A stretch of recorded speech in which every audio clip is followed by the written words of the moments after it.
Welcome everyone. Today we are studying our new topic, application of maxima and minima to practical problems.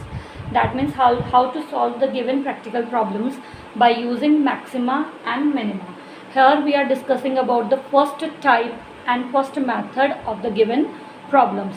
Here the first type is given for the problems related to the numbers, where it will be given like sum of the numbers or the product of the numbers is this. Related to that problems we are solving here. So what we have to do, a particular method we have to use for this. As the first step should be, it's clearly written, frame the function. The first step is frame the function. Then what we have to do for the second step, we have to find out the first derivative exactly for finding out the critical points. Then third step is we have to use the condition for maxima and minima. So here I am doing some of the examples which are taken from the exercise only. Here it is done, question number 1, first part. It was given in the book.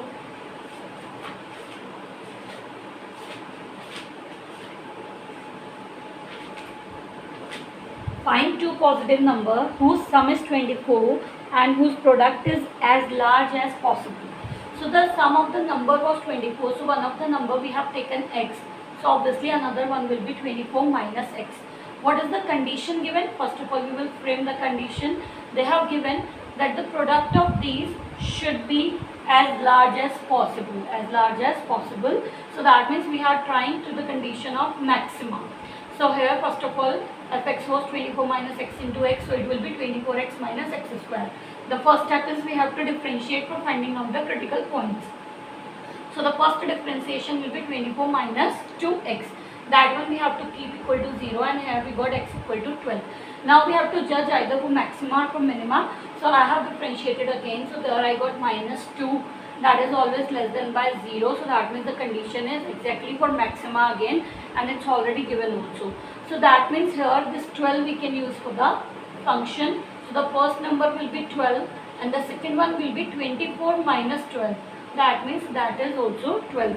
So 12 and 12 are the numbers whose sum is 24, and we will have the product as large as possible. That means 144 will be the product which is as large as possible. Here it's done, question number 2. What is given in the book?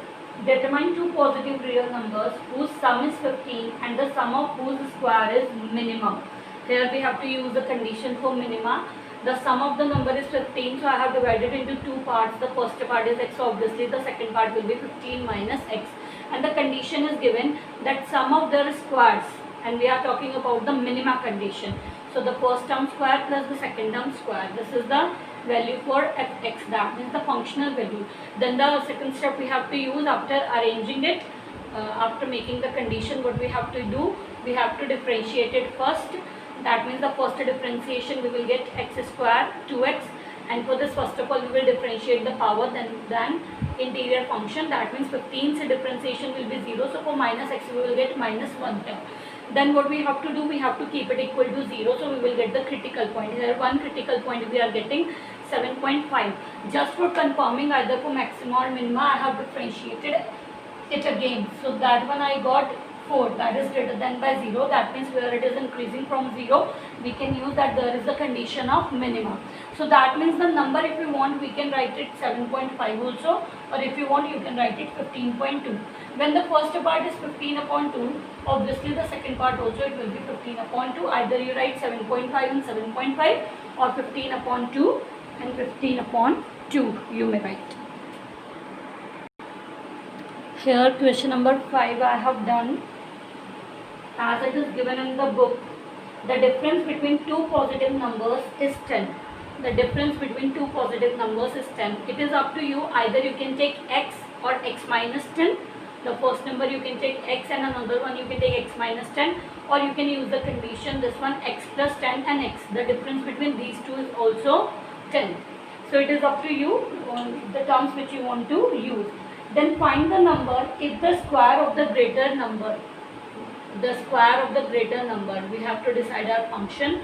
They said that the square of the greater number exceeds, that means it's more, by twice of the square of the smaller number. So we have written in the order or in the condition as they said. So it's x plus 10 whole square minus 2x square. So first of all we have to differentiate it first. So we will get it 2 into x plus 10 and it will be minus 4x. Then accordingly we have to keep equal to 0. So here I got it x equal to 10. Just for confirmation what we are doing, we will find out its differentiation again. That means d2y over dx2 you can also say, or you can write f double dash x also. So that is minus 2 which is less than by 0. That means we can say that it is the condition for maximum. So here we can say that the numbers will be x equal to 10 and another, the greater number will be 10 plus 10, that means 20. So the numbers are 20 and 10. Now I request everyone to complete 6 questions by using this numbers method only. The first type, complete 6 questions of 12C and 1 to 7 questions of chapter test. Thank you.